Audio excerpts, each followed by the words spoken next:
The city of Buffalo is emerging from the worst of what was a historic spike in violent crime. So far, there have been 55 homicides in the city of Buffalo. That is just 10 short of the number from all of last year, and already 25% more than all of 2019.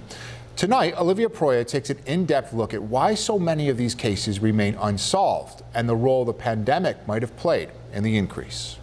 Could COVID be the cause?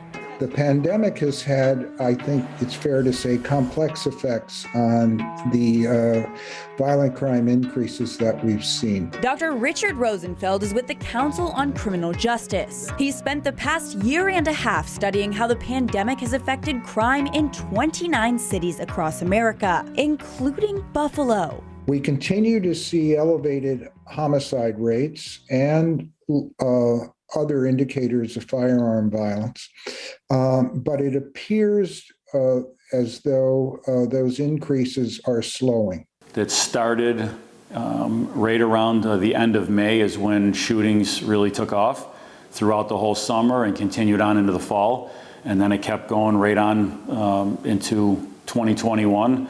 Right through the first half of the year. In the first quarter of 2021, shooting victims were up about 94% compared to last year. Now, they're only up 9%. And there's a lot that goes into that.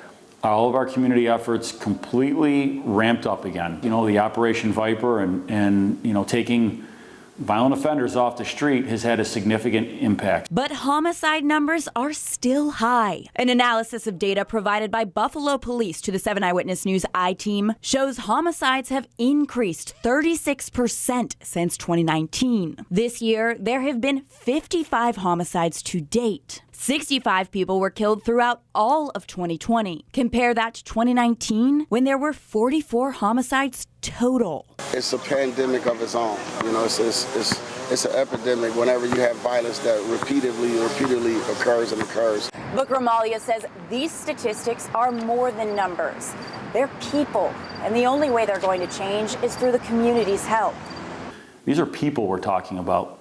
Every number, every percentage represents an actual live human being. The youngest victim, 3-year-old Shaquille Walker Jr., killed in July. If you can't go to a birthday party, if you can't go to a basketball court, if you can't go to a park and have a good time without worried about someone picking up a gun and using it on you and taking your life, then this city is definitely is in bad shape. Of the 55 homicides this year, only 20% have been solved. Gramalia says that's because witnesses are not willing to publicly come forward.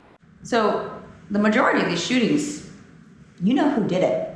A lot of cases. We are very certain on some cases who did it, and we are absolutely positive on some other cases at who did it. But there's a difference between what we know and what we can present in court.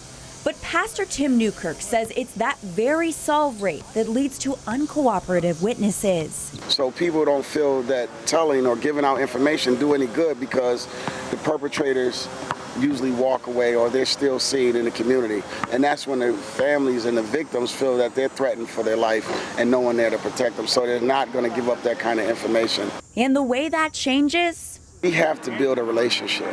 Without no relationship, you get no response. Whatever they can do, they've reached into their own pockets and networked with the community, and it's been very popular.